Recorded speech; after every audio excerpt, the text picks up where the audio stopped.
صوما قال إنجليز بقى العقاش بلدها قادرين ما في إنجليز هي هيا ودك هايستي يا تذكر بلد قاتل ما كذا سؤال هسي هيا ما كان عقاش إنجليز يروحوا يذكروا بلدها قادرين عقيلة قاتل بلد ما كان شو قال كوتي مركو قال كوتي يقول رسال وام حي ما كان شو عقيلة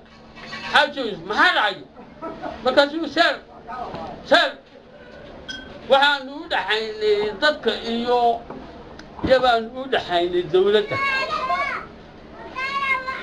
dadkii biladu samaysto aqaluu galay annagiiba suuqii taagan oo keliya marka haddaana dadku meeshuu galay baanu de annaguna gelaynaa in waxaanu nahay xaaqil oo dadweynuhu shucuurtiisa ula soconna qofkii aan bilad gelina aqalkii geli maayo markaa sidaasaan bilada u qaatay siyaas u salaam waxaan ahay ninka la yiraahdo Nuur Xaj Cabdilaahi qaadku waa aad iyo aad buu u hawl baday dhaqaalaha wuu dumiyaa dhaqanka wuu dumiyaa hadii quwadda ninka iyo hadii ka dhigay reerka wuu dumiyaa wadankaba waa hawl badan buu ku hayaa waxaa jirta in qaadka baa la hadal hayaa faa'iido waddanka u leeyahay ma jirto waayo ay sababtu tahay qaadku dee dhaqaalaha waddanka gabigiisa wuu qaataa dibna uguma soo noqdo faa'iido u leeyahay dad naftii iyo maalkiiba dad wuu israac qaadku markaa hawadu ka baxay lacagtii hawadu raacay Ethiopiana lacagtii waddanka Soomaaliland ay ku xarootay weliba moobilkan oo ku daraya ku shubasho ayay raacday weliba lacagtu ku shubasho iyo qaad bay lacagtiba raacday سال أجلي هذا نقبل كلامك الدولة ده وحنا قاد كيو ولي بكر شو بشرط ما هلا يرى ولي بقاد كلا توتشي يعني سخران بغفر يا سخران ويا دم حلو من يسوي حلو من يسادو سخرات كانوا ما لا يبسلوا ما لا يبسلوا هيا وكان بعد مستريو هيا ماشي سام أخذ عمال ما قصر عو مش كمان ما كمان ده ساعة قارس قاتم مش استقال ماشي تسيس ولا مجميجا لا يين دميجا إحنا كمان ولا صقر أنا صقر مش قاتم هذه مين مركزي تشوك تمام أنت بتقول هذا يا تشوك تمام أنت وما أنت محكو كلف هي أنا بنتي كلف هي ده عمل أساق حلقة لا ولا هذا فلسطين يا بدك قدام دم غيران لما بدك قدام غيران لما بدك قدام بدك غيران كمان كذا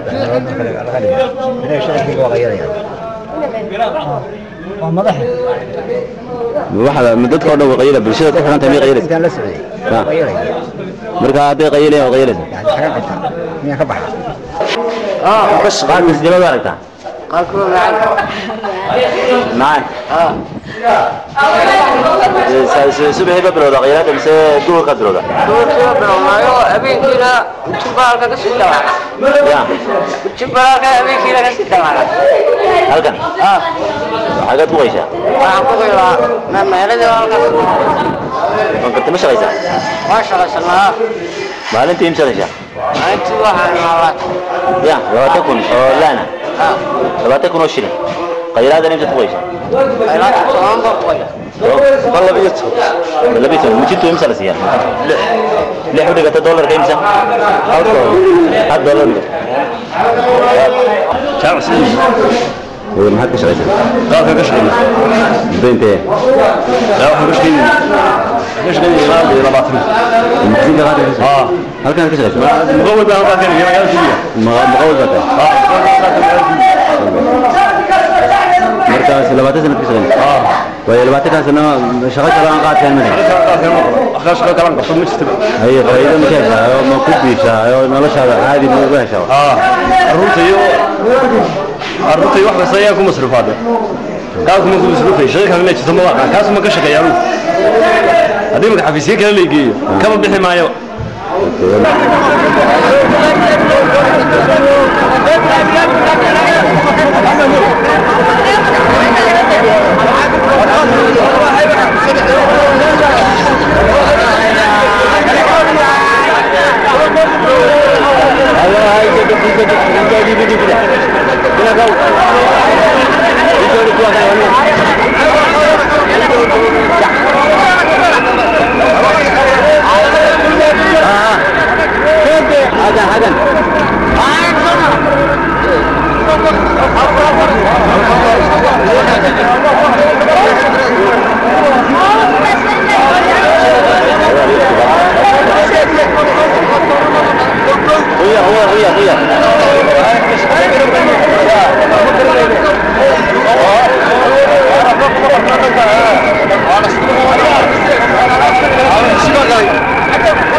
ويجدني غيري حروف قضواتك عليه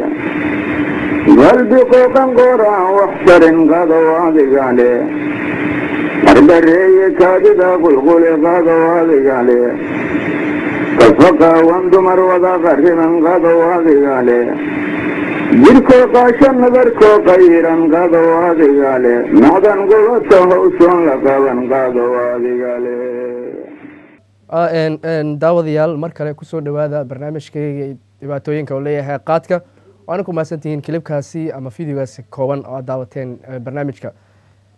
daawadayaal barnaamijkaas waxaanu soo diyaariyey wariyaasheena ku sugan magaalada burco ee gobolka togdheer gaar ahaan cabdimaalig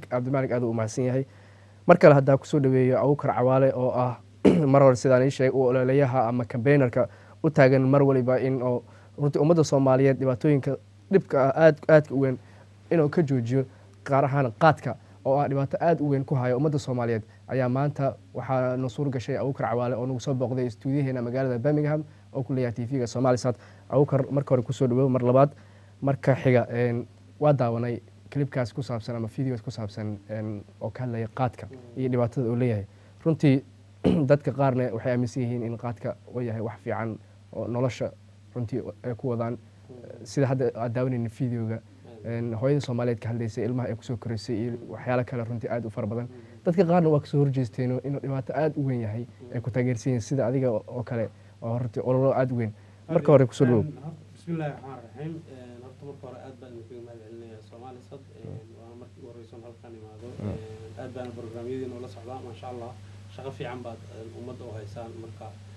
aad baan ugu faraxsanahay inaan maanta halkan imaado runtii waxaan aad ugu mahadcelinayaa wariyahaas dalka Soomaaliyeed iska xil saaray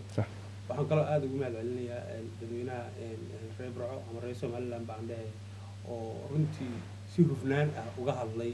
fikirkooda iyagoon cidna kaga belin cidna ka xishoonin inta kale iyo magaalooyin kalena waxaan leenahay ku dayda Burco soo dhiga wixii aanu baynagu bal eegno dhinac walba ka eegno dhibkiisa iyo dheeftiisa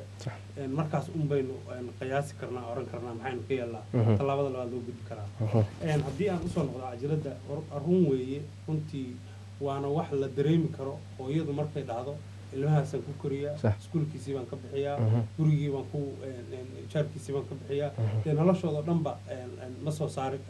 halkaasaan ka soo saaraa laakiin haddana waana garbay u leedahay because waa wax kaliya ku noolaato laakiin waxa isweydiinta mudan waxa weeye maxaa keenay hooyadaas inay qoraxdaas fariisato ma loo heli karaa alternative kale ama choice kale oo ama inay qudaar gado ama dhar gado ama si kaloo business yar oo iyagana uga raxmad iyo muran iyo qaylo yar qoraxna aysan fadhin meel yar oo qabow oo businesskeedii carruurteedana ma loo heli karaa waa in la isweydiiyaa midda kaloo la isweydiinta u baahan baa waxay tahay maxaa keenay hooyadaas qoraxda fadhida inay qaad gato maxaa keenay fractionkii familiga burburay aabihii roolkan ciyaari lahaa oo xilkan gudan lahaa oo carruurtan ka qayb qaadan lahaa aaway waa la oran karaa haddana waddankii baa shaqo la-aan ka jirta waxaan qabana ma laha laakiin shaqo la-aan hadday ka jirto shaqo ma noqonaya qaad